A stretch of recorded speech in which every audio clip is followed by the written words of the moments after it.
A very warm welcome to you all. Welcome to Designing Cities for All, the 2-year activity program of Pakhuis de Zwijger, in which we take a deep dive into designing products, places and systems for all. At every level, we can see certain communities being marginalized, being taken advantage of, and it's all part of the design. When you're neurodiverse, you're in a world that isn't designed for you. We're not the only species on the planet. The city needs to be also a city for the other species. And we need to do something because the old structures in which we worked don't work. Things won't change just if we just let things happen. Instead of saying, what can we do to mitigate the impacts? We need to start asking ourselves, what is causing that? Design is political. That we need to design processes, that we are all different, but there are things that unite us. These are the things that need to be on the table, that need to be recovered in order to redesign the society. Everything around us was once designed and can therefore be redesigned. How do we teach design in a way where students can be really critical of the systems of power that have informed and dominated design? Inclusion happens by design, or not at all? I think it's always some kind of a co-creation process, and you have to make very little steps and then figure out together what works and what doesn't. It takes as much time to do something good as it takes time to do something bad. All design tells a story. But there's also a bit of a need to not just write ourselves into the past, but also kind of write ourselves into the future. I invite you so much to join my path of liberation, and I'm hopefully being welcomed by your path of liberation. We have to heal collectively. We have to help each other understand some of these constructs that actually divide us. Not fitting in was a blessing, or I would have turned out just like you.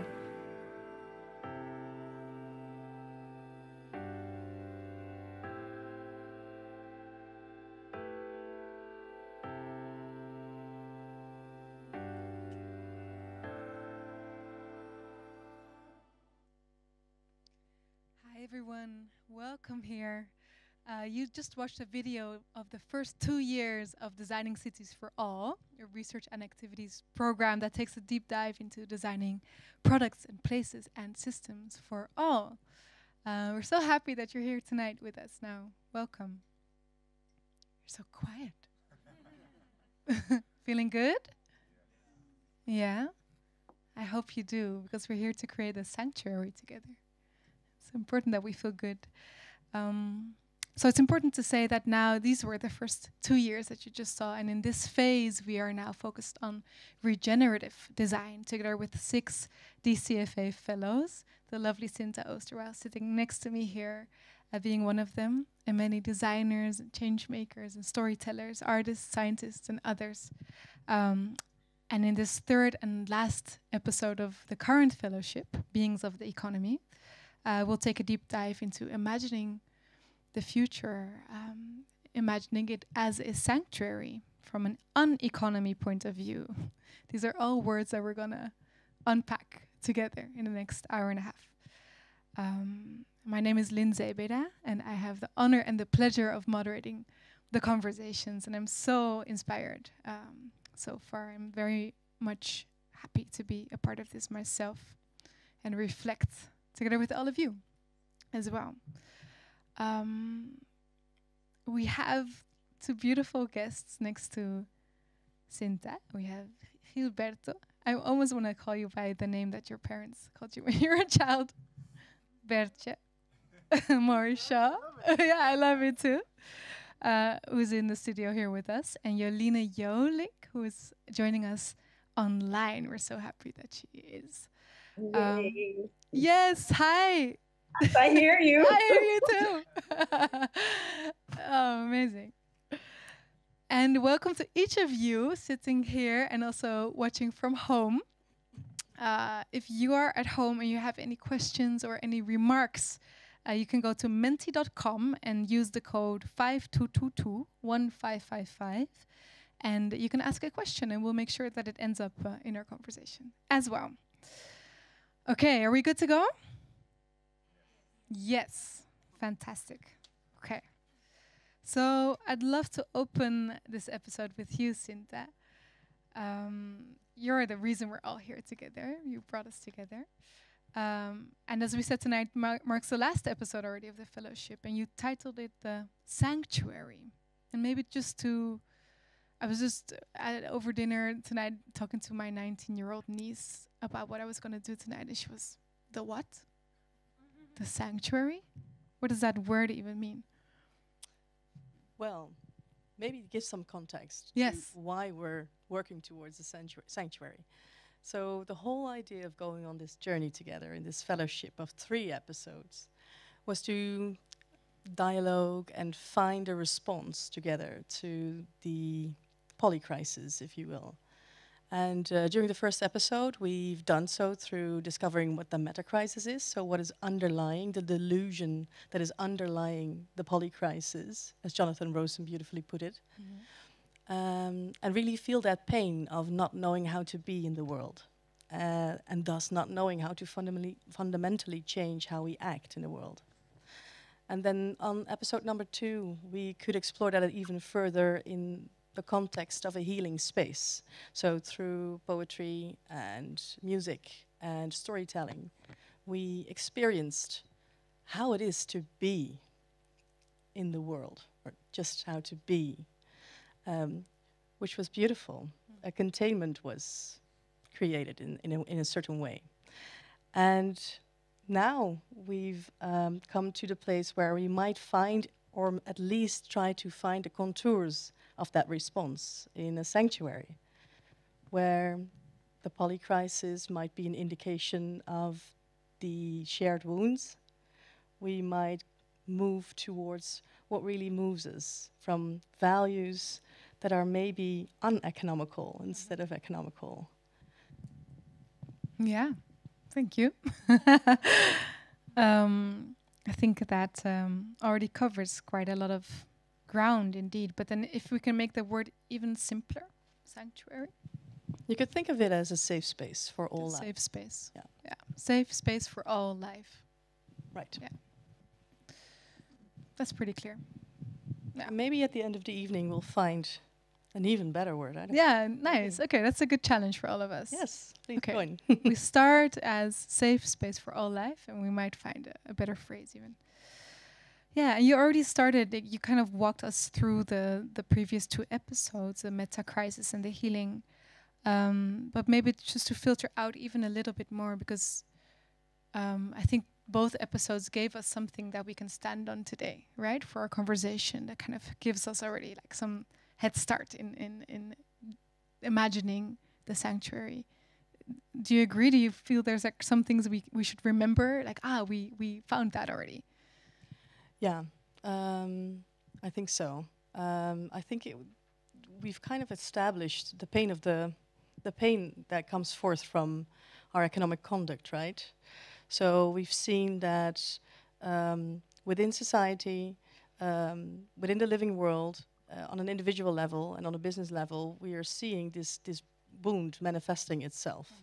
That speaks of a certain kind of fragmentation that's already built into the systems that we use as organizing principles to live our lives. But it's also fragmenting in itself, even fragmenting further.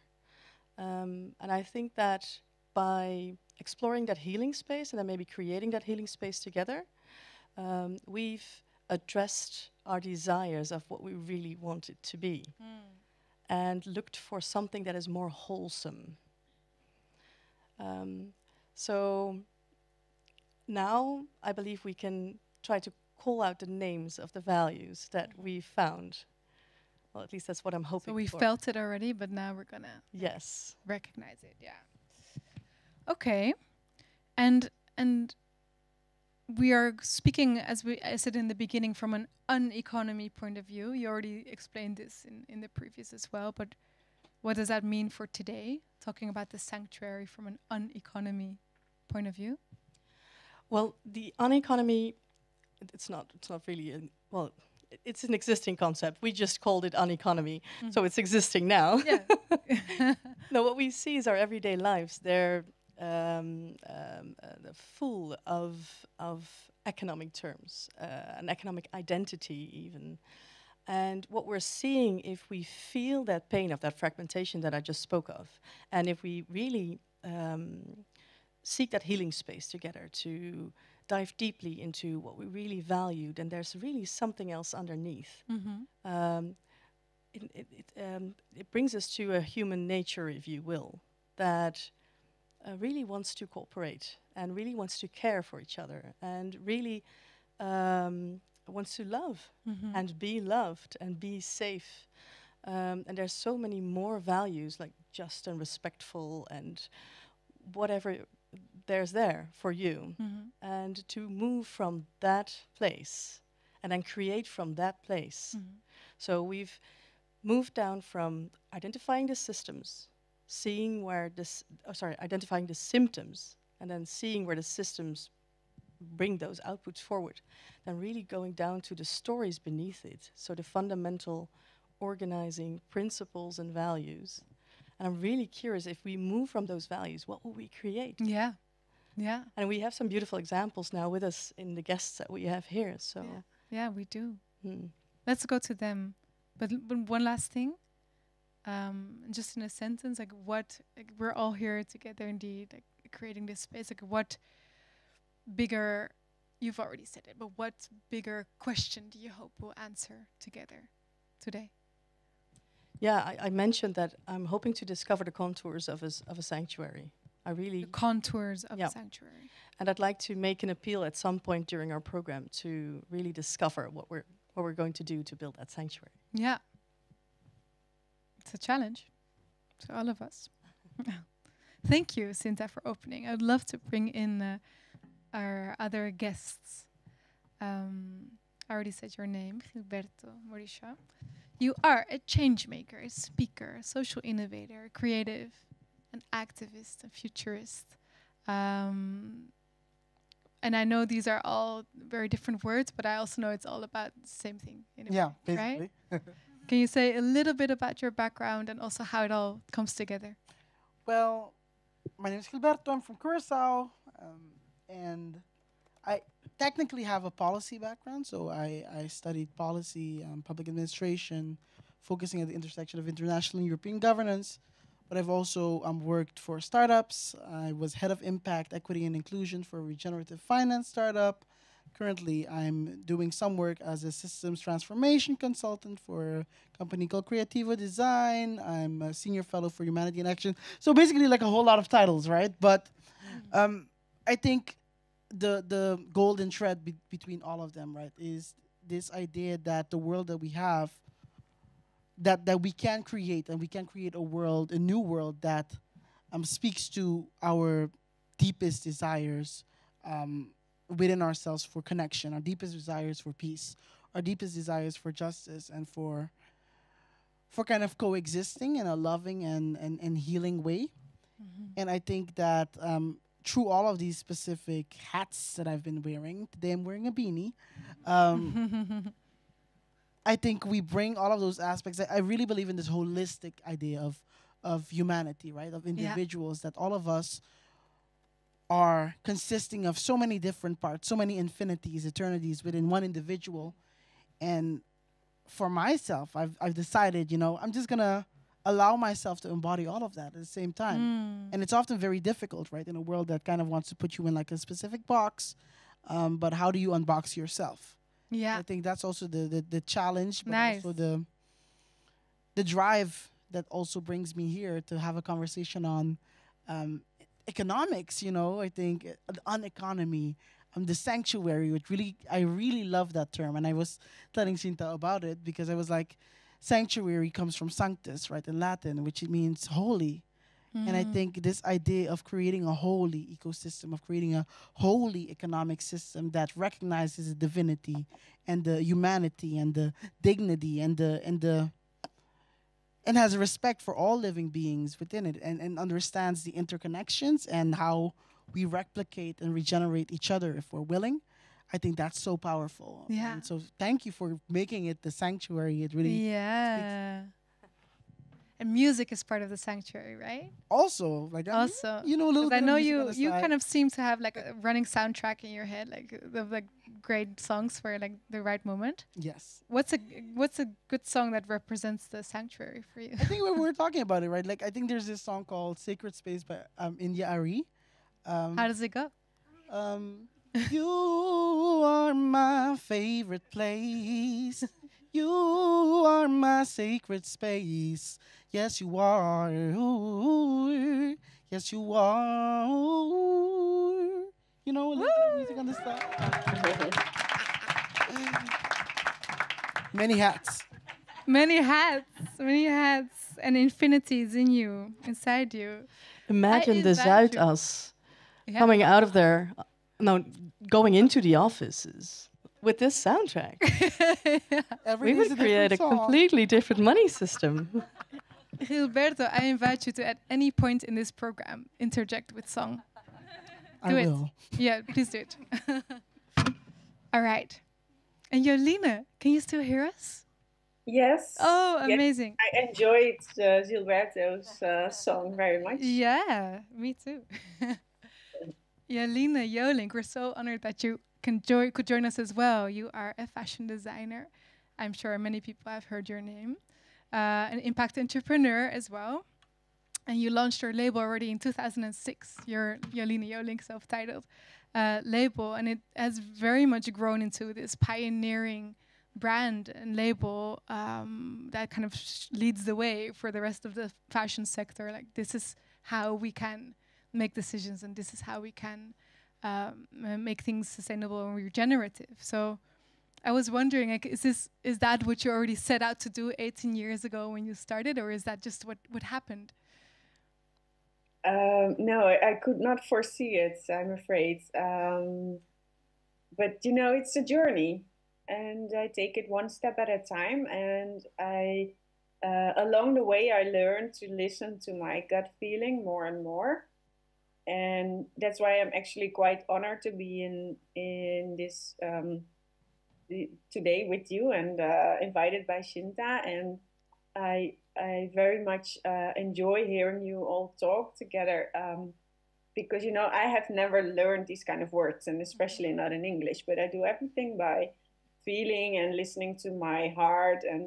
But I didn't study economy. I'm really actually a designer. So for me, it's so cool to hear you use those words that I already know. I know, and I act upon it, but I write down what you say because words matter, and they express a lot of what I've been doing, but never, I don't know, maybe I never, especially 18 years ago, I never thought that that fashion could be such a strong vehicle to tell these stories. And of course, I'm telling stories about design and my collections and fabrics and innovative materials and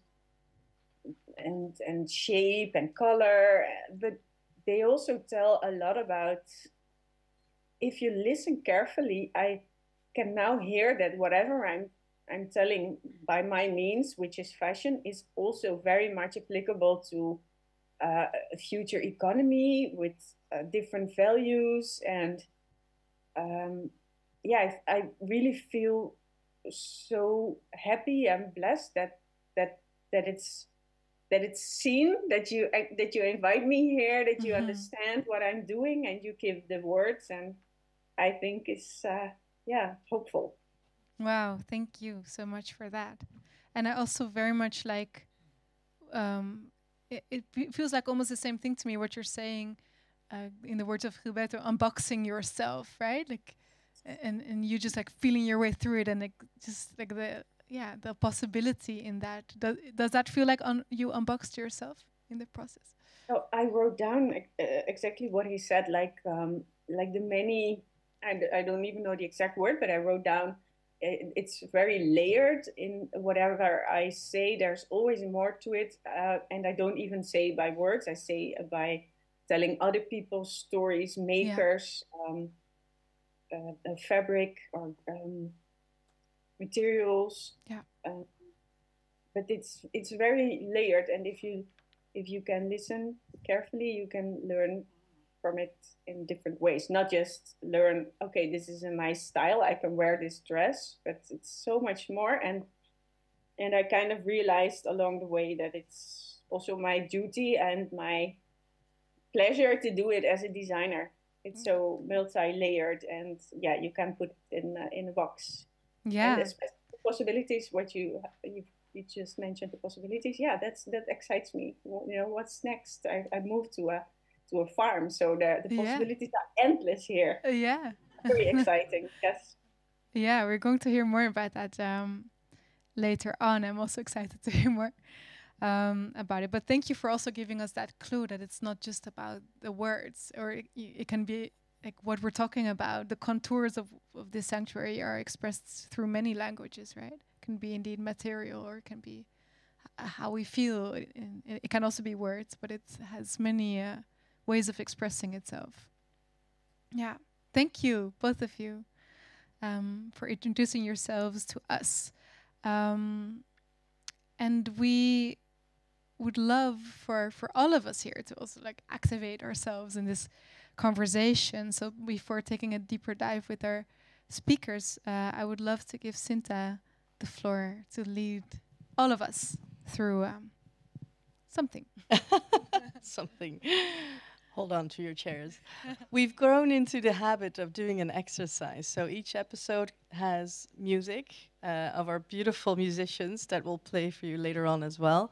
But we've also grown into the habit of sharing. In the meantime, I would love it if Marcel and Amanda, Marcel Heine and Amanda Tse could be part of us. Great. So I have a question for you to contemplate, and hopefully we can share a little bit in the room. Many of you will know Joanna Macy, the 90-year-old activist. And she speaks of 3 scenarios that we find ourselves in. She says, we could be in a scenario of business as usual. Some of us are. Quite a lot of us are. There's also a scenario of the great unraveling. And then the 3rd scenario she speaks of is the great turning. And I really want to focus on the great turning. In the great turning, there's a couple of things that you can do to contribute. So one of them is the holding actions. Holding actions are actions that address, expose, stop, and heal harm that's been done. So think about Extinction Rebellion. So like the activist. Then the second thing you could do, she says, is system design. So creating, organizing, structuring, education, business, what have you, to build that vehicle for that different world. And then the last thing she says is shifting consciousness. So this is the realm of the musicians, the poets, those who really appeal to our imaginary. Now, all of these things to do are equally valuable. And I'd really like to explore together with you, and first do it for yourself, where do you feel called? So what do you feel called to do, on which level, and why? Now, the question that goes with that is, where does the hunger of the world meet your joy? I'll explain that. I'll repeat that. Where does the hunger of the world meet your joy? This is, by the way, not mine. I wish it was my question. Beautiful question. Yes, it's copyright. Where does the hunger of the world meet your joy? So maybe we can get some musical guidance and take, 1 or 2 minutes to contemplate, and then maybe write your answer down.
Beautiful. Marcel Heine and Amanda Tse. That's such a gift again. Thank you.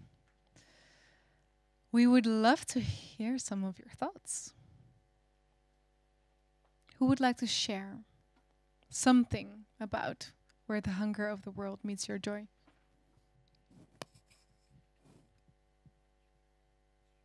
It's quite intimate, isn't it? Yeah, please go. The mic is coming your way. Oh, great, thanks. Even better. Even better. Can you hear me, all? Yeah. I would say, I think, first of all, very beautiful question. I would say an inspiration and curiosity. So maybe system design, trying to share whatever inspires or excites my curiosity with as many others as possible. If that is any answer to the question, but definitely, yeah. It's your answer, so perfect answer for you. Thanks for sharing. Anyone else?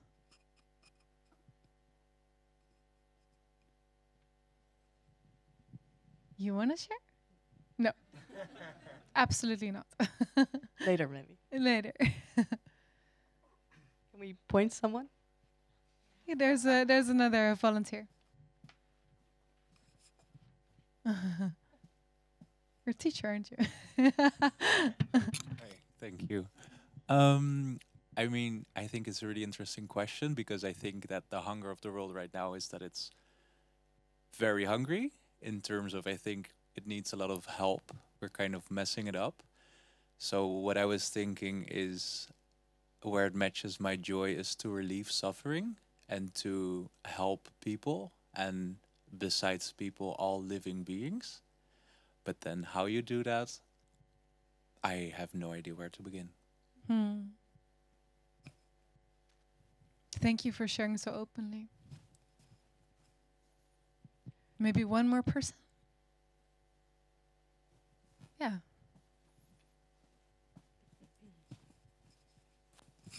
Yeah, yeah, maybe a bit different for me, but I think in feeding the hunger of the world for me would primarily lie maybe more satisfaction or voldoening in het Nederlands. And I believe I will find joy in the challenges that I run into there, but it's mostly, I think, satisfaction. I don't think I can find it anywhere else. You can't find it anywhere else? In like doing random things? Yeah, I can find joy in many things, I would say, but satisfaction, not so much. So it's a bit deeper than that, maybe, yeah. What's your answer, Gilberto? You know this is gonna come back to you. Yes, I mean there's obviously, I'll repeat it again. It's very layered, right? I think there is joy in knowing that the world is having a new beginning, right? And I think the world is hungering for vision and is hungering for something that is different than the status quo. When we look at the current systems are decaying, everything is kind of falling apart dramatically. But what is your answer? No. So my answer would be like being an initiator, being someone that helps to shift these mindsets, someone that helps to design these systems, someone that has the difficult conversations that are needed when they are needed, you know, and challenging like a lot of the preconceived notions and automatic thinking, right? That underlies like a lot of conversations about, oh no, we need to save the world or whatever that means, right? Or we need to save nature as though nature is something independent of ourselves, right? Like, but we also partake in that. We're just in an unhealthy ecological system. That being said, when we change the way that we act, we also start changing the outcomes of what we see. But we think right now that it's independent of us. Oh no, the climate is dying as though it has nothing to do with us, right? So kind of being in that in the initiator. Yeah. You want to be starting something. Want to be starting something. Want to be starting something. I see you. Like, collaborator. Thanks. Is somebody keeping track so we can add a Spotify list to, to this whole series? Can I just mention something, Lynn? Of course, yeah. So the idea of doing a bit of reflection like this is not to find the perfect answer, right? Because the sanctuary maybe this is already a giveaway for the end, but it means something else to everybody, right? It means something different to anyone. Am I saying this right? Yeah, you are. But challenging ourselves to, most of the times we know what we want to say no to, but then what do we want to say yes to? And then what kind of mindset do we need to create that yes? And I think that's the question that we need to keep on asking ourselves. Yeah. Rather than just, finding that perfect answer. Yeah, nice. What do we want to say yes to? Any reflections on what you're hearing, Jolina? Yes. I think want to be starting something is a really good one, because that would be where my joy lies, I guess, facing the hunger of the world, to show that it is possible. So I don't know why, but I'm sometimes someone who can actually show by doing. And it's not that I'm without a fear, absolutely not. But I do it anyway. So I guess that can give hope, and I think that would be my joy, to give hope where it's needed when hunger. Yeah. Yeah, I love that. Yeah, indeed, like in having the courage to do something you fear, yeah, you generate hope, and that the joy lies in that for both sides, probably for you and for the person receiving it. Thank you. Another bit of hope is here with us in the form of two students that you brought along, Lieke Mandingaan and Eva Hammerschmidt.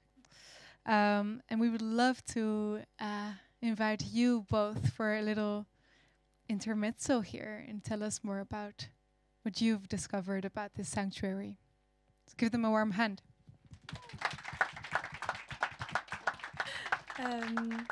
So yeah, we are Lieke. She is an artist and educator, and my name is Eva. I'm a designer.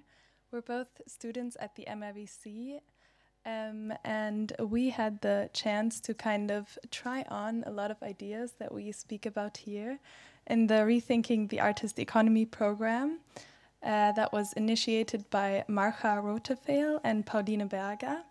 And about that experience, Lieke is going to read a text now where she's going to elaborate on all the experiences we had.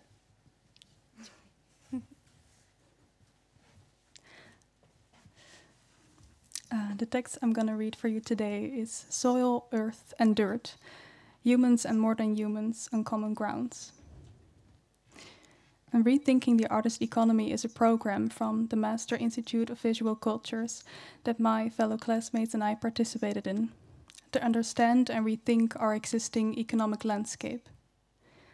And we located ourselves at the Kleine Aarde, translated as the Little Earth, a regenerative farm in Bokstel.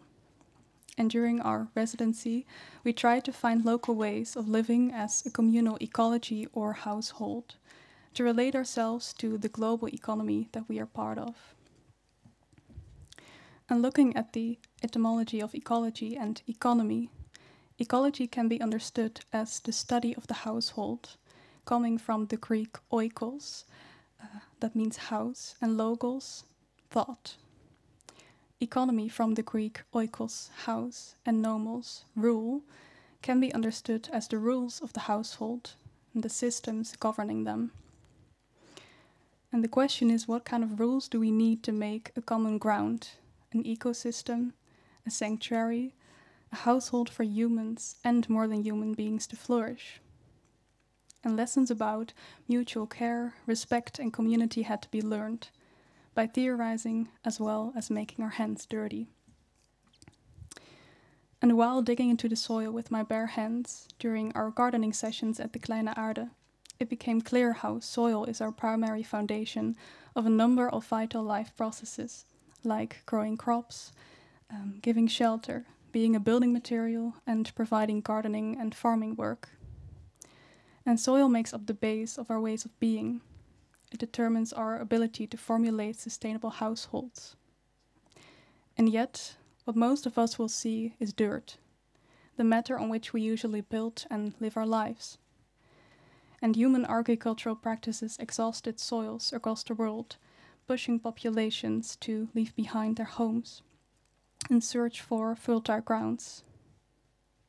And since soil fell under the human's property as a resource to gain money, the economy of extraction is literally winning terrain. With the current state of soil exploitation, 99% of soil could become degraded around the year of 2050. But soil makes up the base of our ways of being. It determines our ability to formulate sustainable households. And how we understand soil and the non-human kin who are born from the soil matters in whether we contribute to a more degraded or more fertile ground. And dominant practices of extraction, rooted in capitalism and neoliberalism, are ignoring the diversity of soil in favor of linear temporalities who want to speed up the soil's production. But soil is not just a resource providing food, shelter, and building materials, nor is soil just the end product of decomposed material.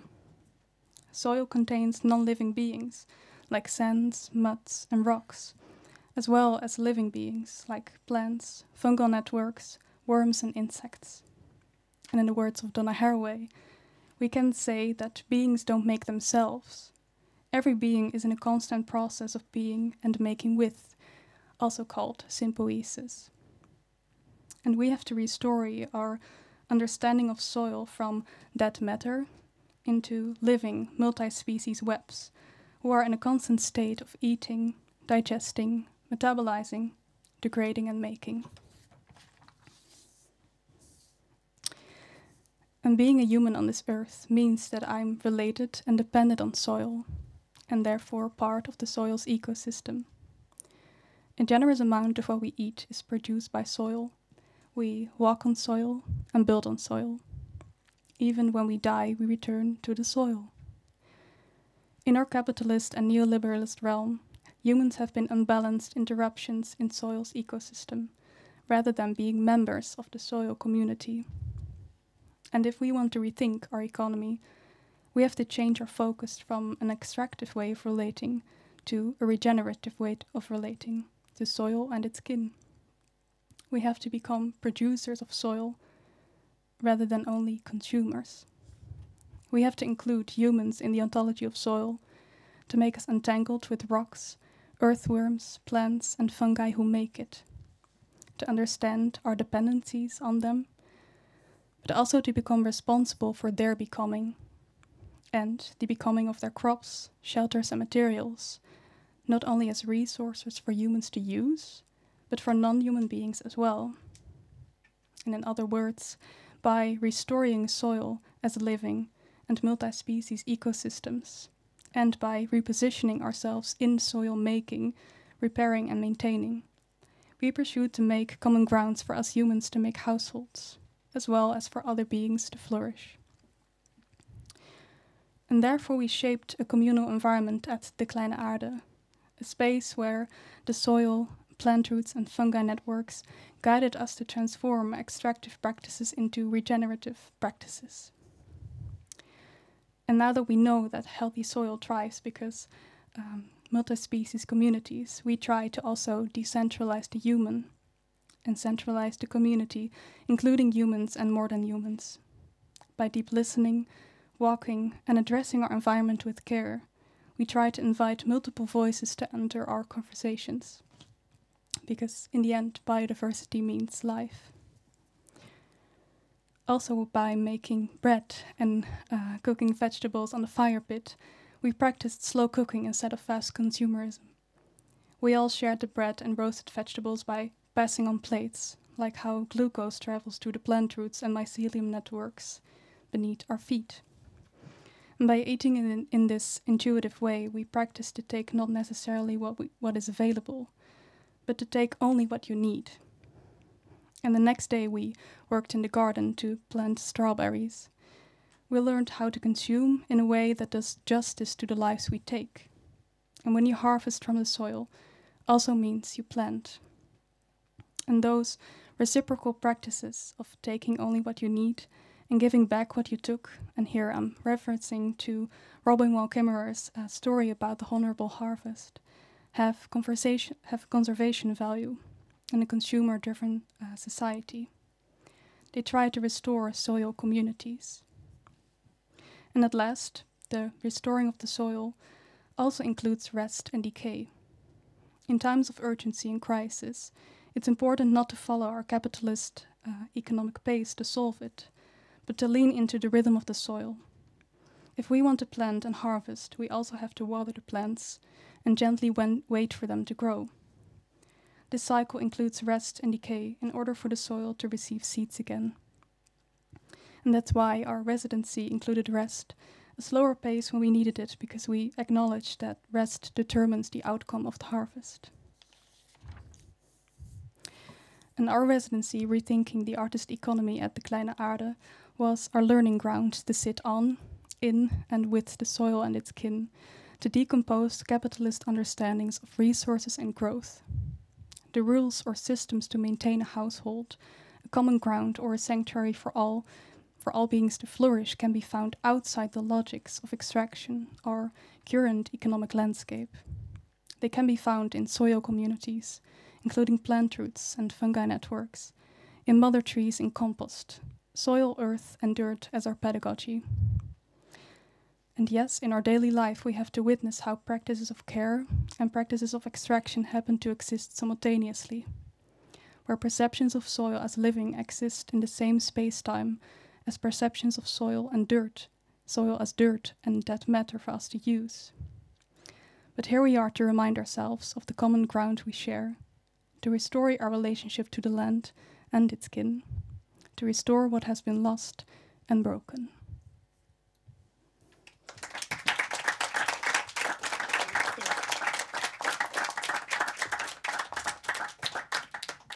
Thank you so much, Lieke and Eva. That was very powerful.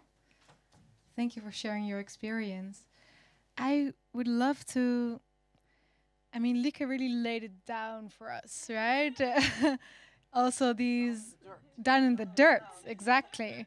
So very much these values, that we base the sanctuary on, like of responsibility, restoring, reciprocity, care, deep listening, sufficiency, honoring the web of life that we are part of, right? Decentralizing ourselves in that centralizing community. So I think that is it. seems to make sense. We solved it. Thank you. And this idea of the soil community. But I would like to, Gilberto, maybe you can help us as a futurist, make it even more like if we have these values as our foundation, our basis, like what could it look like? Like let's try to see it. The sanctuary, what does it look like? It's funny because the future and the past are very interconnected. And then often when we think about economics, right, the first thing we think about is bartering and trade, right? Where, oh no, back in the day, people used to trade like 5 apples for like a horse or something like that. But when you actually dive in deeper and really think about it, that doesn't make any sense, right? Like, because in which measure can you trade a perishable good to something that is non-perishable? In which matter can you equate its value to each other? And then that comes to a deeper point, right, where you think, it must be something to do with generosity. It must be something that you represent a specific value, but that the intention originally isn't per se to just compare one thing to another. And then there comes this idea of the gift economy, right, where that people, they weren't trading per se to trade on equal value basis, but they were trading in a way that just represented the gratitude that they had for the other person providing a specific service for them. And an example of that you can see, right, is when Europeans colonized North America and South America. A lot of the natives were like, oh, sure, we'll give you this large piece of land for a few beads and a few guns or something like that. But it wasn't that they were giving the ownership in the way that we understand it nowadays, right? It has to do with this welcoming someone else in stewardship of land, right? In this idea of We are now all co-caretakers of this land together. And then when you meet a reality where there's two conflicting worldviews, right, where one of them recognizes the sanctity and the sovereignty maybe of the earth and the soil in and of itself, and sees your individual role as one of caretaking, and you juxtapose that with another group, right, that believes that you can possess people and you can possess land. And I mean, all of this is very logical because it comes from their own relationship with scarcity, for sure. But when you have that reality, you start seeing weird things happen, and you start seeing that there was an imposition of colonial power, and that the land was stolen and extracted, etc., etc. But what would an economic system look like if generosity was its foundation, if abundance was its foundation, right? And what does it mean for me to give freely without having to worry about, oh my gosh, am I even going to be able to survive tomorrow? Because I think, bottom line, when it comes to the current system, we always think about it in scarcity. If I give this amount of euros right now, I won't have this amount of euros tomorrow. And it's very calculative. And I don't think money is a bad thing. In fact, I think money can be a good thing. I think one of the fundamentals of things that we need to reimagine is our relationship with money as a tool that helps us to live in an abundant system, and a tool that reflects the values that we have. When you look at industries like regenerative finance or blockchain or crypto and all that stuff, like, first of all, a lot of people are like a bit skittish about it, right? Because they're like, are we commodifying everything?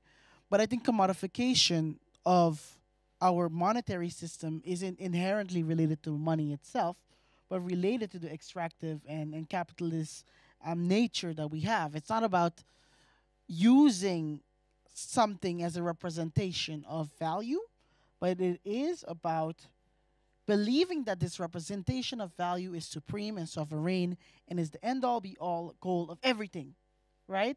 So that money and the accumulation of wealth, that is our purpose for being. That is our raison d'être. And it's and when we unlearn that, right, when we start deconditioning from that, we can start imagining what a society looks like when that isn't the case, right? When money represents our gratitude, when money represents our abundance, and when money represents something that is joyful and that incentivizes joy and that incentivizes, like equitable ways of behavior, cooperation, coordination, etc., etc. And then when you can imagine that, right, like that you would see a upside down version of this economic system, because currently we have an economic system where one, you can make profit off of harm, like causing the most harm is often the most profitable. The counterfactual, right? Like when you look at it from a futurist perspective, you kind of look at what would be the reverse reality would be that there is an economic system where doing the most good is the most rewarded.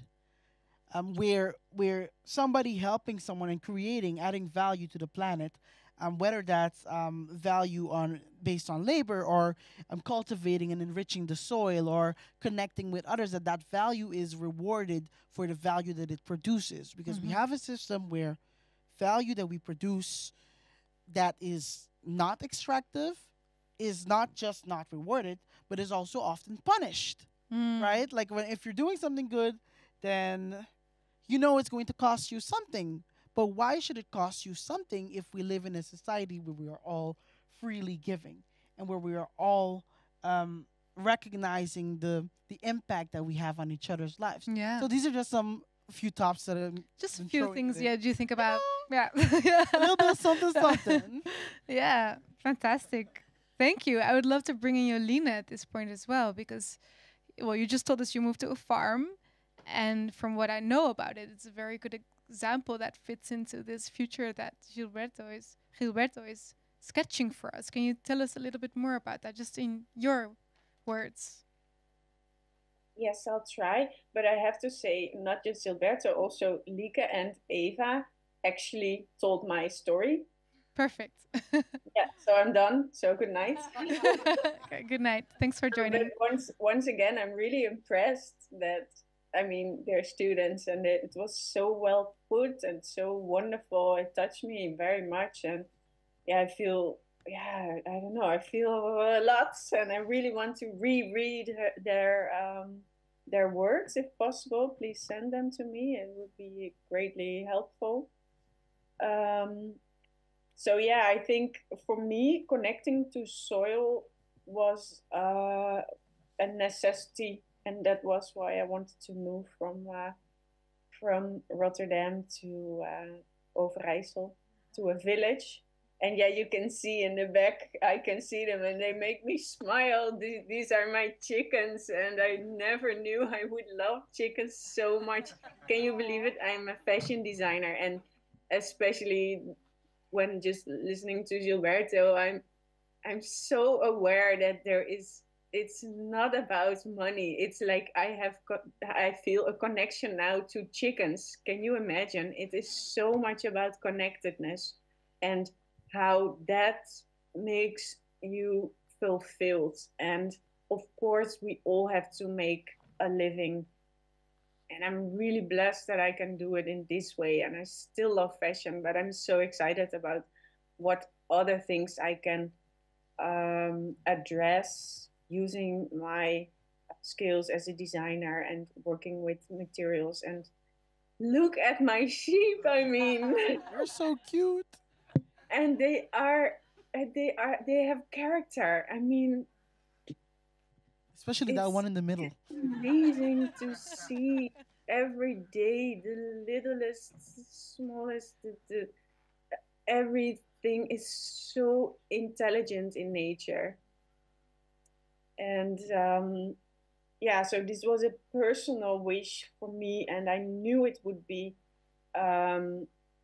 there would be abundance in my life that would translate into the designs and the collections. So there would be enough for everyone to enjoy it and to bring it even further. So sometimes I cannot really explain why I feel this drive or what is it exactly what I'm doing, but I'll do it anyway, and then it will translate later into impact and sometimes years later. But yeah, for now, hearing the stories from Lieke and Eva means that I'm already really hopeful and about next generations, and also hearing the term regenerative finance. I mean, I think the money issue is also very interesting and for me totally new, but I think to learn from designers on topics like these, that is regenerative leadership, is to learn from, if it's not me, then other designers that, they have a way of looking of things where we can make use of for other issues and crisis. I just really love your story and seeing you in your elements on the farm and all the life around you. And I know that you're also, it's not just your place, right? You will also share the place with Yes, I want to tell you, I have today, I had Rua Al-Halabi today here. She came here bringing seeds, and we used part of our vegetable garden to sow seeds to make local indigenous, it's called Veda. It's like indigo. Yeah. So it's plants to make blue color from, and I'm so thankful that people want to come here to Overijssel, but I realize now I bring something too. I have space here. I have the energy and the love to do experiment on my risk, and I have a guest house where she's now feeling a little bit of holiday vibes, and she will be refreshed returning to Amsterdam tomorrow. And she left something that will grow here and will bring her back in the summer to harvest, and we will create together pigments and share it in a workshop with whoever wants to learn about dyeing in a natural way. Yeah.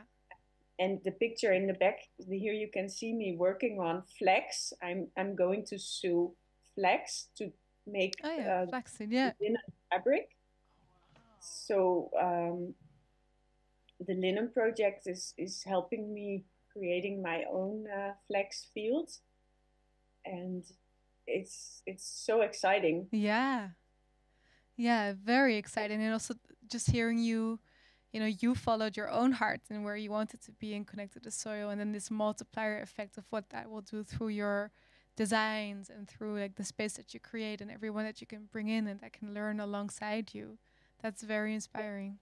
And share it with a local community, because for example, I cannot do all the weeding and harvesting myself of the flax. And I asked people around me here, the neighbors and the people in the village, like who would be interested, and people from villages or cities close by, like Deventer and Zwolle, and some of them they were excited about learning something of flax as well. So we created a voluntary group, and I'm so happy that they are willing to help, and they are happy that I share the things that I will learn with them, that we'll do it together. And you can already see, we've only met once, you can already see something is fundamentally is going to happen. You know, the people are connecting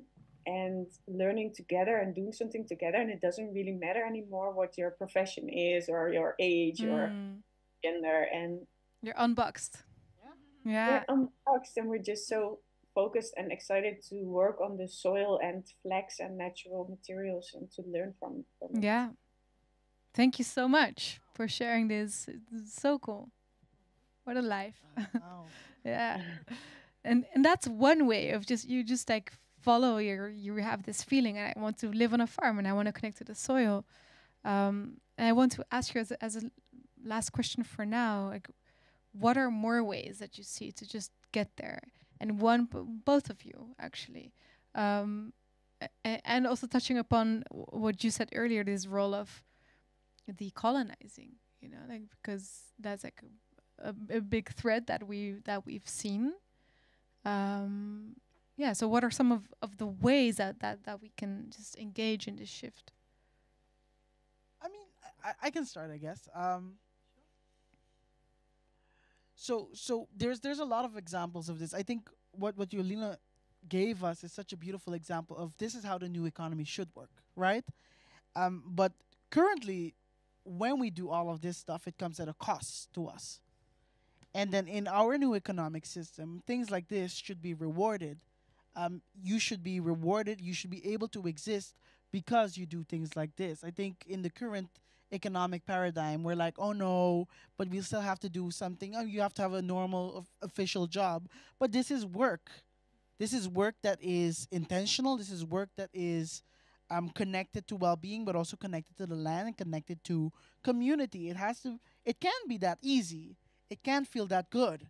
And I think when we recognize that, we start seeing all of these projects around us that are doing that. For example, one of the projects that I was working for was called Colectivo, and we were doing regenerative finance. And what that means is we were investing in ecosystem restoration, building food forests, restoring coral reefs, and we created a whole economic system based on the well-being of these ecosystems. So we created a crypto token that was connected to the ecosystem state of this food forest, and then we use that as a tool for helping other local farmers. We invested in grants programs that help the community, and so the wealth of the community, the wealth of the ecosystem is then used and deployed in such a way that it provides also benefits socially.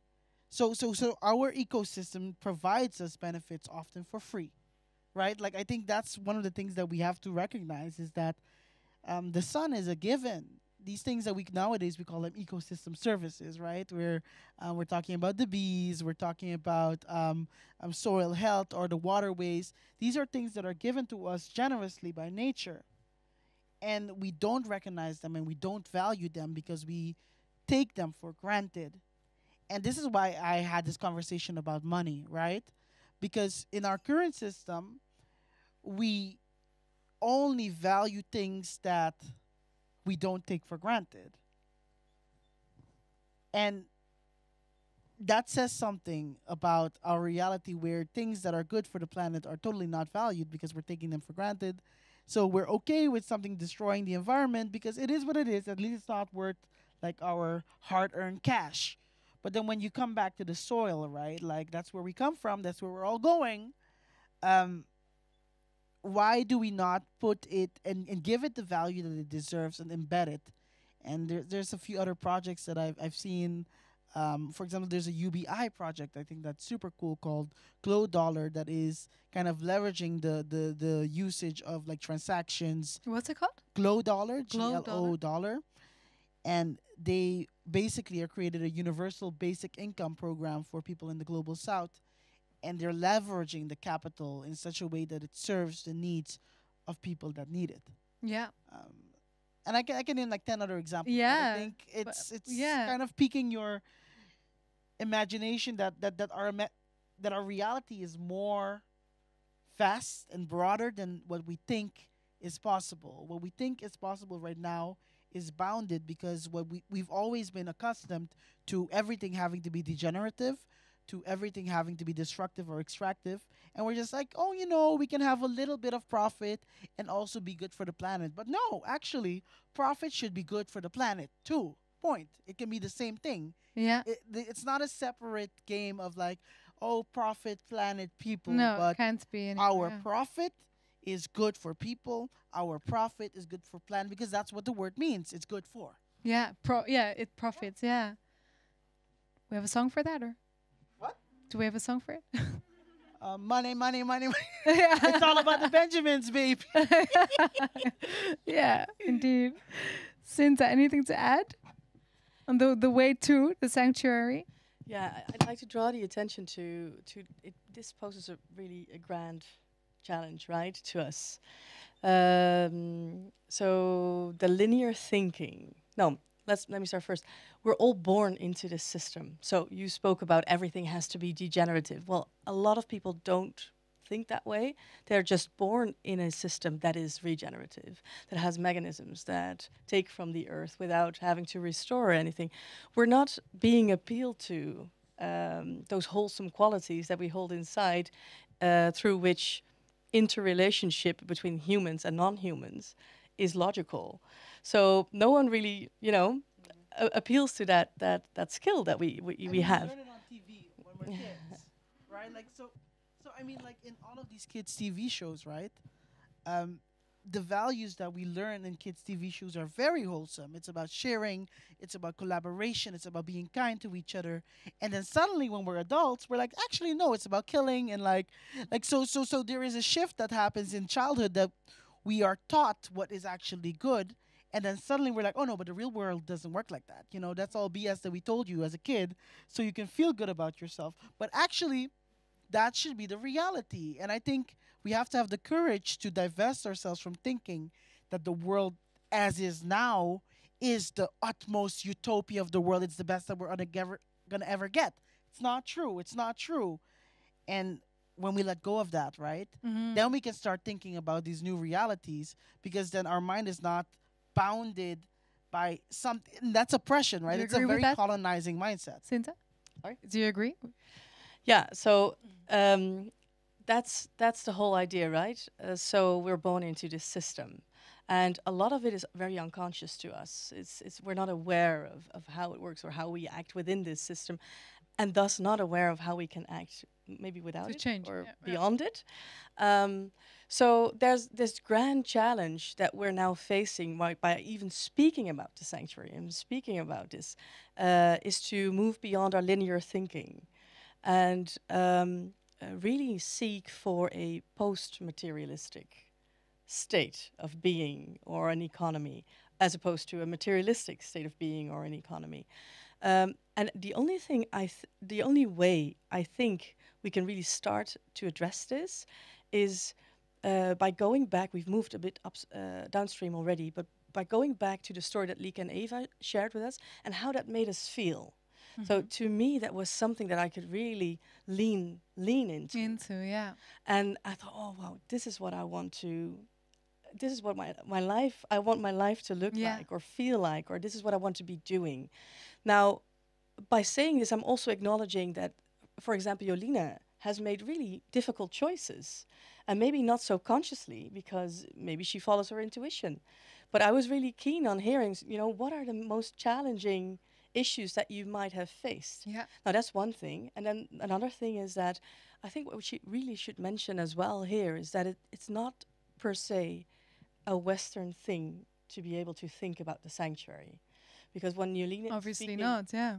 When Jolina is speaking and when Eva and Lieke are speaking, they really remind me of this philosophy in Mali, the Maya philosophy that holds a lot of guidelines for entrepreneurship, that also speaks of organizing your business as a family, and that speaks of sharing the success. So there's a lot of interrelatedness in that.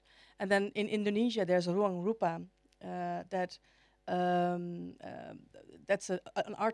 artist collective, and they hold on to the principle of lumbung.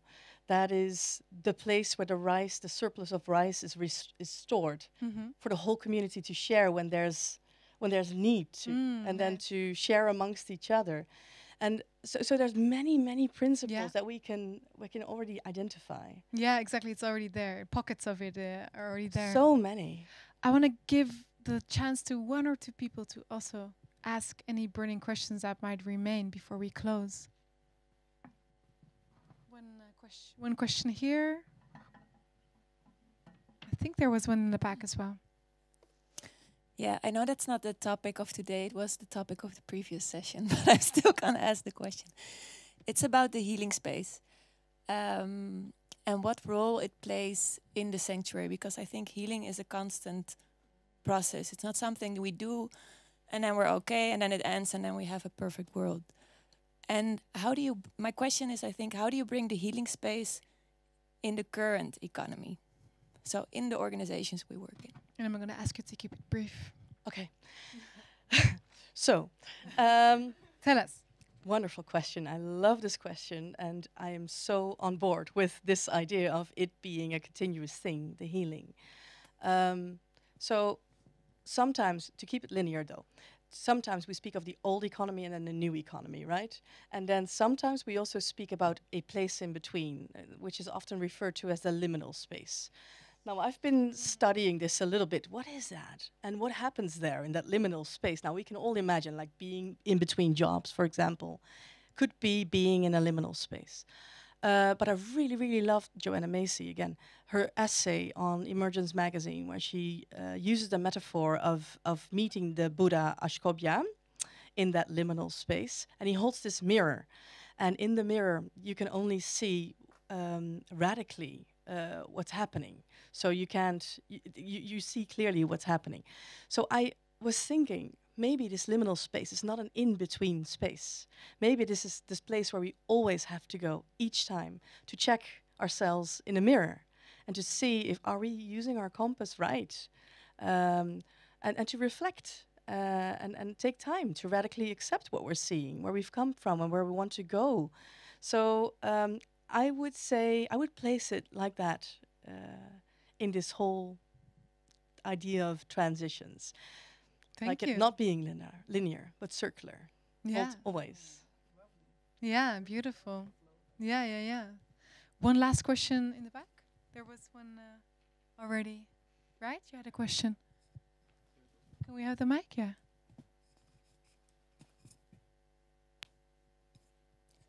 Yeah, thank you. Thank you for such inspiring and beautiful talks.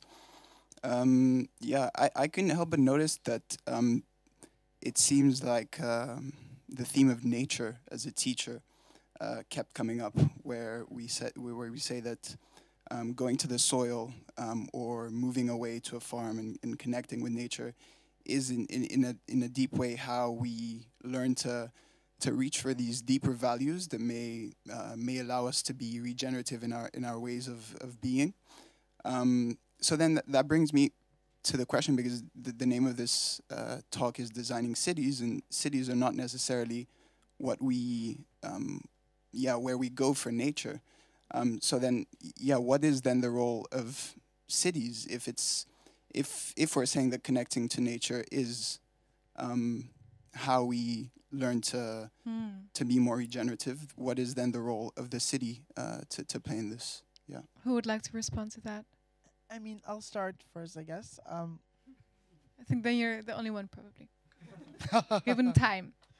Do it simultaneously. Please give it brief. Yeah, you talk know, at the same time. You like need to. cities are also part of nature. You know, like we partake in nature. We are part of the ecosystem. I think it's we've done ourselves a great disservice in believing that nature is just this secluded area, you know, outside that's untouched. But nature is touched. Like when I look at, for example, the Brazilian Amazon, right, and you see there's a lot of theories that actually a lot of part of the rainforest is a food forest, right, that's been co-created with indigenous people that live there. And then when you recognize that, you see actually like nature is at its best is a symbiotic relationship that all living beings, including people, partake in. So a city is not independent of this nature secluded place. I think that's the problem with conservation. Where a lot of times we think about conservation as like leaving this, oh no, humans shouldn't touch it because humans are the disease. No. We partake and we steward nature together. And that's the role of the city. A city is a place where all of these stewards come together. Yeah. I wonder if Jolina had anything to add since she just moved out of the city. I'm thinking. I don't have the answer. But think for a bit. That I moved, so maybe we will know later. But it's just 8 months since I moved, and I'm still connected to Rotterdam. I still have the store there, and I also feel connected to some of the people, a lot of people. And also to a certain energy, like creative energy, young people, art, theater. Yeah, exactly. Interesting to end. Can I? Do you really want to say something? Yeah, really. Just quickly. Yeah. Because there's a longing in your question. You know, we kind of, there's nothing wrong with cities. They're just cities. And we can never be not nature, right? So, but there's a longing to honor nature wherever you are, be it in a city or wherever you are. And I just wanted to point you to that, to notice that, and then follow that tomorrow and the day after. Nice. Good invitation. I would love to bring back Marcel and Amanda to almost close us off with song. Helps to integrate. Give them a hand.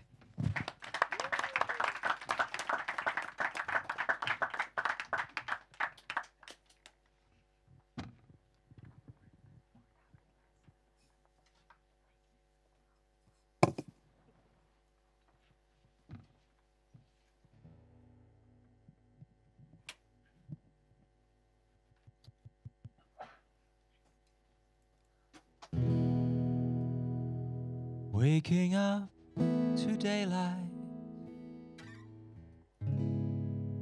sliding with a landslide. Yesterday, tomorrow, going with the flow.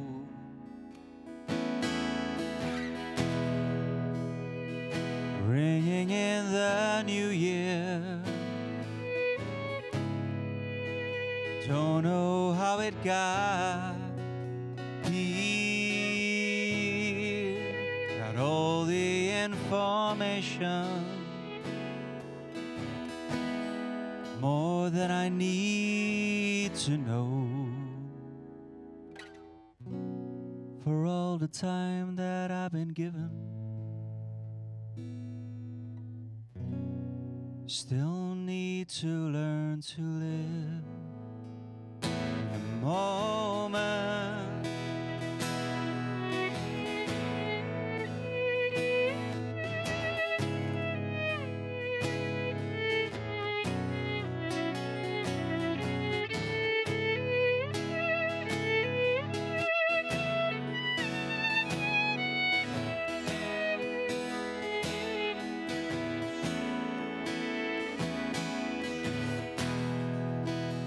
Slowing down the fast lane, run to catch the last train. Yesterday, tomorrow, swim against the stream while I see and I hear. I can touch, I can smell the fear. What's that taste in my mouth? Here inside this comfort zone, the comfort's running out. For all the time that I've been given, still need to learn to live.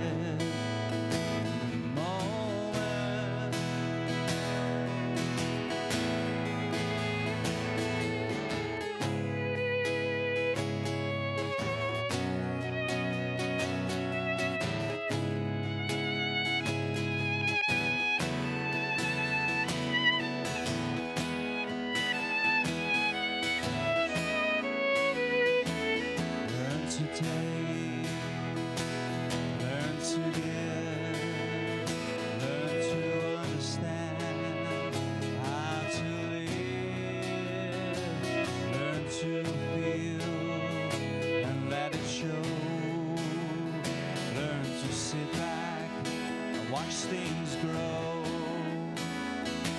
Learn to reap what I sow. Learn to forget everything I know. Learn to rise with the sun. Learn to stop when something's done. For all the time that I've been given, still need to learn to live in the moment.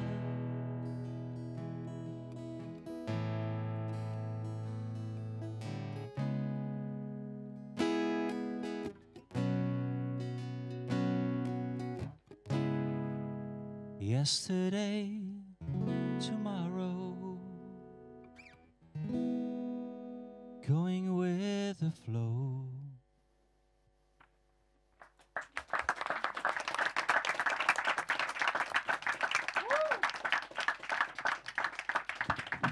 Thank you so much, Marcel and Amanda. Completely in theme.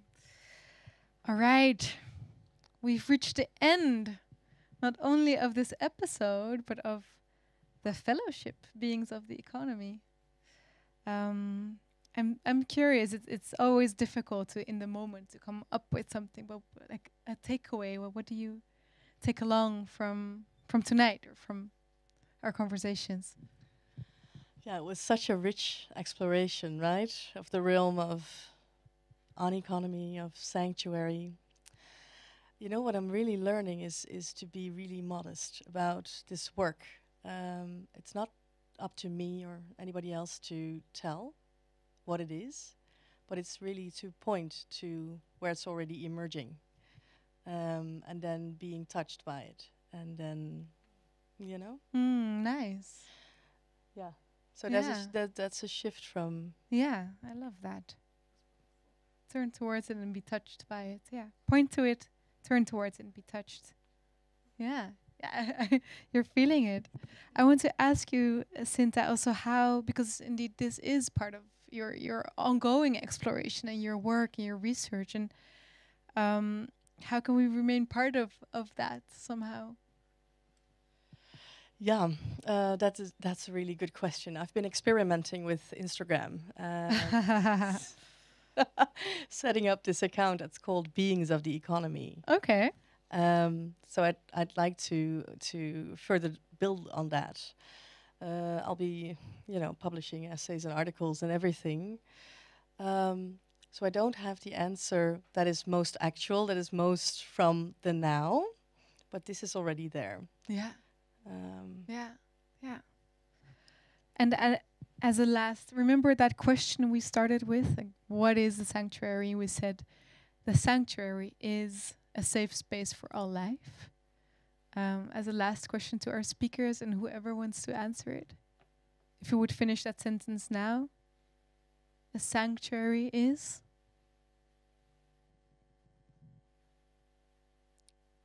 A holy place, symbiotic for all. A holy place, symbiotic for all. Nice. Oh, someone in the audience wants to answer. Yeah, please. The mic is coming your way. Yeah, Berk is coming. Here.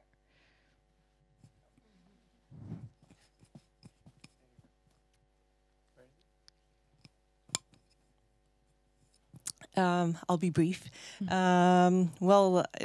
Just bringing us back to that question that you asked, how do we feed the hunger of the world with our joy? It actually made me, it was quite a confronting, although beautiful question, because you start to wonder, how do I feed the hunger of the world? And in my mind, I was thinking, I like to cook, I like to share my food, I like to bring people together, but is that really feeding the hunger of the world? But as I listen to the talks and everything, to me the sanctuary is actually a place to go deep into yourself and to dream, because I was inspired by some of the talks, and it has done that for me. Nice, thank you. Sanctuary is a place to go deep inside yourself and dream. The kingdom of heaven is here. Yeah. Jolina? Yeah, I can really relate to the latest comments from the audience. I think that's wonderful. I heard a lot of wonderful things. I'm happy I joined. We are also very happy you joined. It means a lot to me when Jolina expresses what she has expressed already in the beginning, the recognition of what we're doing. I think all of us need each other. So gathering, being together is already... Yeah. And how would you like to finish the sentence now? The sanctuary is? Remains the sanctuary for me. I love the word sanctuary. Yeah. Yeah, but a sanctuary is?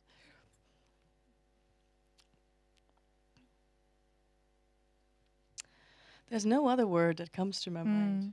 Yeah. It's a sanctuary. It remains a sanctuary. It remains a sanctuary. Yes. Yeah, thank you. And to come back to just what you're just saying, how can we follow the work?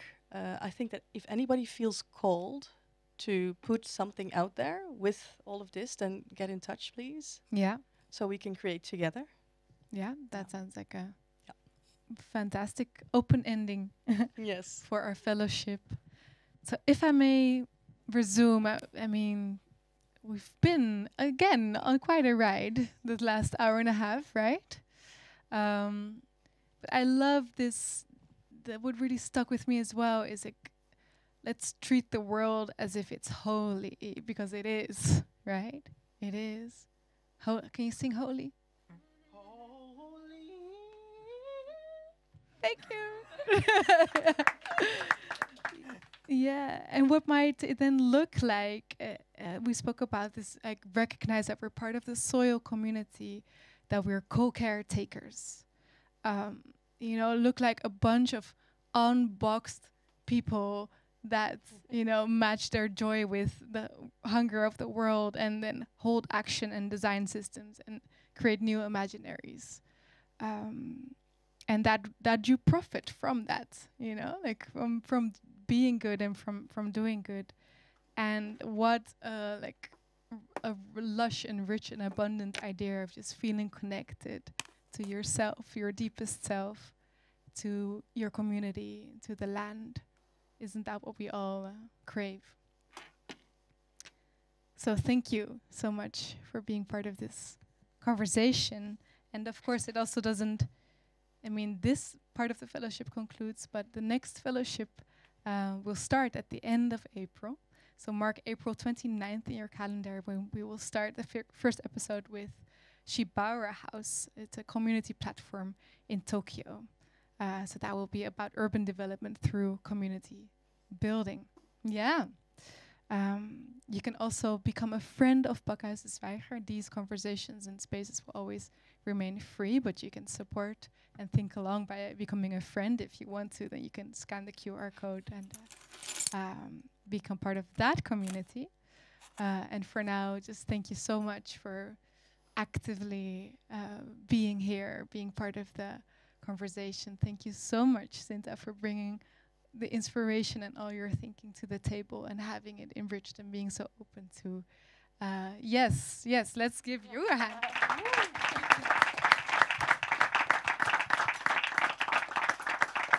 It's really wonderful to be a part of this. And see you. Thank you for being a part of it. Yeah, you're very welcome. Yeah, my pleasure. See you soon if you're at home. See you downstairs in the bar. Ciao. Bye.